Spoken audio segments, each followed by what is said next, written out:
સર્વે વૈષ્ણવોને મારા જય શ્રી કૃષ્ણ।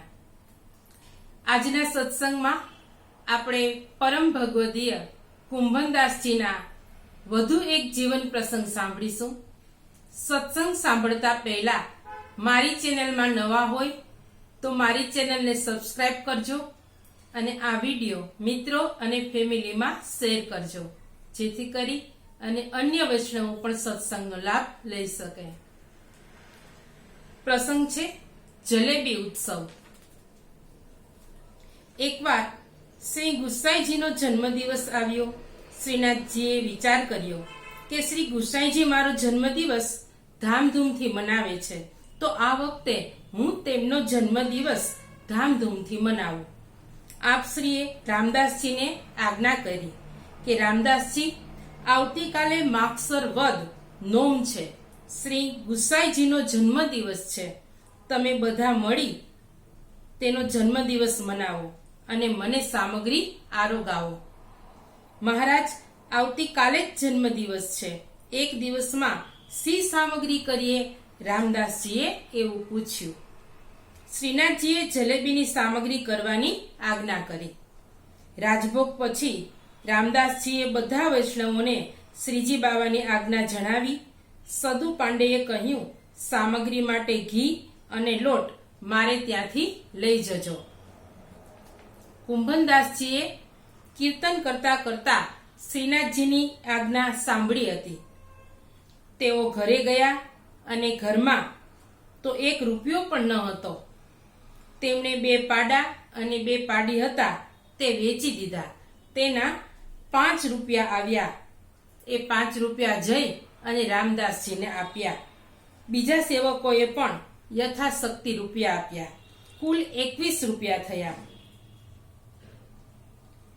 તેની ખાંડ મગાવી, સદુ પાંડેને ત્યાંથી ઘી અને લોટ લાવ્યા અને આખી રાત જાગી અને જલેબીની સામગ્રી સિદ્ધ કરી। સવારે રામદાસજીએ શ્રીજી બાવાને અભ્યંગ સ્નાન કરાવી, કેસરી વસ્ત્ર ધર્યા અને કેસરી કુલેહનો શૃંગાર કર્યો, પછી ભોગ ધર્યા। કુંભનદાસજીએ કીર્તન ગાયા।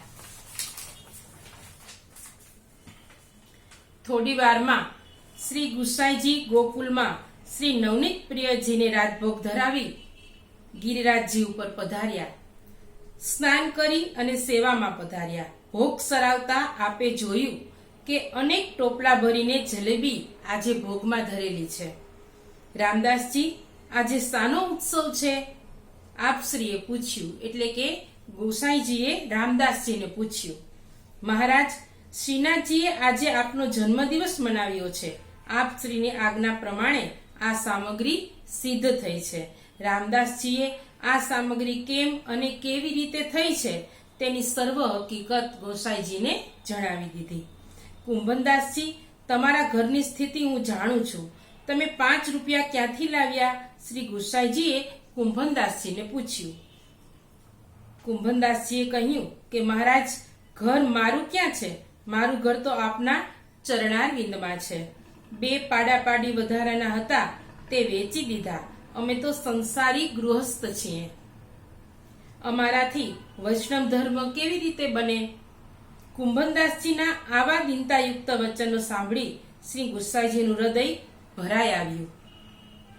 આપશ્રીએ કુંભનદાસજીના વખાણ કરતા કહ્યું, શ્રી મહાપ્રભુજીની કૃપાથી કુંભનદાસજીને આવી દીનતા પ્રાપ્ત થઈ છે, તેથી જ શ્રી ગોવર્ધનનાથજી સદા તેમને વશ રહે છે।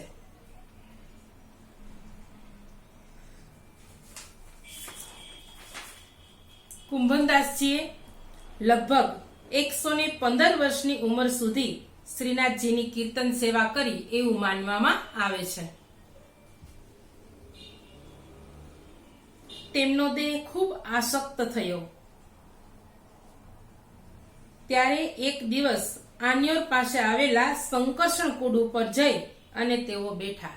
તેમનો દેહ છે તે અશક્ત થઈ ગયો છે, શક્તિ વગરનો થઈ ગયો છે। ત્યારે એક દિવસ તે સંકર્ષણ નામનો કુંડ છે ત્યાં જઈ અને તેઓ બેઠા। તેમના પુત્ર ચતુર્ભુતદાસ ત્યાં આવ્યા અને કહે છે કે પિતાજી, આજ્ઞા આપો તો તમને ઉંચકીને આપણા ઘરે લઈ જાઉં। કુંભનદાસજી કહે છે કે હવે હું અહીં જ રહીશ, 2-4 ઘડીમાં મારો દેહ છૂટશે એવું મને લાગે છે. ચતુર્ભુજ દાસજી રાજભોગના દર્શન કરવા ગયા ત્યારે શ્રી ગુસાઈજીએ તેમને કુંભનદાસજીના સમાચાર પૂછ્યા.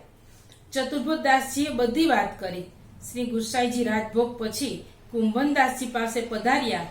આપશ્રીએ પૂછ્યું, કુંભનદાસ, તમારું મન અત્યારે કઈ લીલામાં છે? કુંભનદાસ શ્રી ગુસાઈજીને પધારેલા જાણી ઉઠવા ગયા, પણ તેમનાથી ઉઠાયું નહીં. મનથી આપશ્રીને દંડવત કરી પ્રભુની લીલાનું ચિંતન કરતા પદ ગાયા. પદ ગાતા ગાતા દેહ છોડી દીધો. પ્રભુની નિકુંજ લીલામાં પ્રાપ્ત થયા. ચતુર્ભુજદાસ વગેરેને તેમના અગ્નિ સંસ્કાર કરવાનું કહી શ્રી ગુસાઈજી ગોપાલપુર પધાર્યા. શ્રીજી બાવાની ઉત્થાપનની શયન સુધીની સેવા પહોંચ્યા, પરંતુ આખો દિવસ ખૂબ ઉદાસ રહ્યા. કોઈની સાથે કંઈ જ બોલ્યા નહીં. રામદાસજીએ પૂછ્યું કે મહારાજ, આજે આમ કેમ? ત્યારે ગુસાઈજીએ કહ્યું કે કુંભનદાસ જેવા ભગવદીય ભૂતલ ઉપરથી, ભૂમિ ઉપરથી ચાલ્યા ગયા, હવે આવા ભક્તો જોવા મળશે નહીં. આમ કહી આપશ્રીએ કુંભનદાસજીના ખૂબ વખાણ કર્યા. આવા પરમ ભગવદીય અને શ્રીજી બાબાના કૃપા પાત્ર હતા કુંભનદાસજી. વૈષ્ણવો, આપણે પરમ ભગવદીય કુંભનદાસજીના ઘણા પ્રસંગો સાંભળ્યા. આજે આ પ્રસંગ છે તે છેલ્લો છે. આજનો સત્સંગ અહીં પૂર્ણ કરીએ છીએ. સર્વે વૈષ્ણવોને મારા જય શ્રી કૃષ્ણ. શ્રી વલ્લભાધીશ કી જય.